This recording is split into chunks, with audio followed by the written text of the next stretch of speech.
Bonjour à tous, je vous retrouve pour une vidéo sur les probabilités où on va voir un petit peu ce qu'est une expérience aléatoire à plusieurs épreuves et voir les règles de base sur les probas à l'aide d'arbres de probabilité. Donc on va se poser notre cas d'étude qu'on va étudier tout le long de la vidéo. Donc on va imaginer une expérience qui est composée de deux épreuves. La première épreuve, c'est on a une urne et on va tirer une boule. Dans cette urne-là, il y a trois boules, deux boules vertes et une boule rouge. Et la deuxième épreuve qu'on fera à la suite, ça sera un tirage de cartes. On a quatre cartes, une carte avec un 5 dessus et puis trois cartes avec un 7 dessus. Première remarque qu'on peut se faire, c'est déjà ces épreuves, elles sont indépendantes. C'est-à-dire que le résultat d'une épreuve ne va pas influencer le résultat de l'autre épreuve.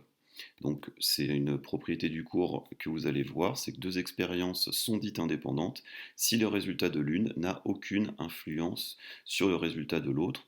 Si vous tirez une boule verte, ça n'aura aucune influence sur le tirage de la carte pour la seconde épreuve. Maintenant, on va voir un petit peu ce qu'est un arbre de probabilité pour cette expérience qui est constituée de deux épreuves.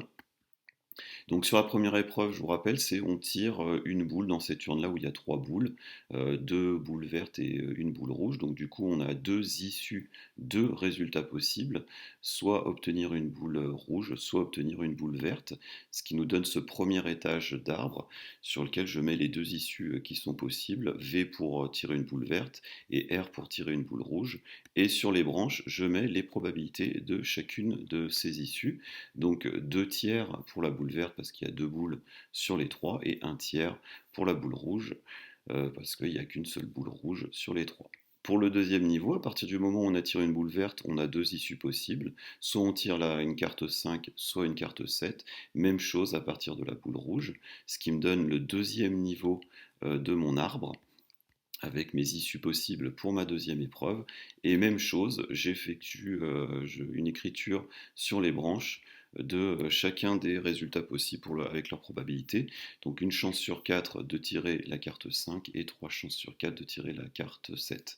Voilà, comme ça on a notre arbre de probabilité qui est posé et on va pouvoir maintenant réfléchir un petit peu dessus. On voit que à l'issue de cette expérience-là, on a 4 issues possibles. Tirer la boule verte puis un 5, tirer la boule verte et un 7, tirer une boule rouge et un 5, tirer une boule rouge et un 7.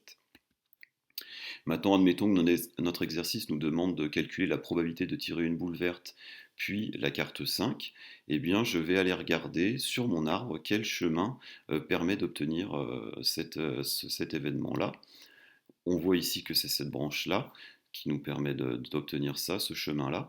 Et du coup, pour obtenir la probabilité de tirer une verte puis la carte 5, il suffit de multiplier tout simplement les probabilités que j'ai rencontrées sur ce chemin. Donc ici, je vais faire 2 tiers multiplié par un quart, ce qui me donne un sixième. J'ai une chance sur 6 de tirer une boule verte puis la carte 5. Ça va nous donner notre première propriété qu'on pourra appeler la règle du produit. La probabilité d'un chemin est le produit, la multiplication des probabilités rencontrées le long de ce chemin. Maintenant, on va considérer un événement, E, qui est de tirer une boule verte puis la carte 5 ou de tirer la boule rouge et une carte 7. On voit dans ce cas-là qu'il y a deux chemins qui permettent d'obtenir cet événement-là.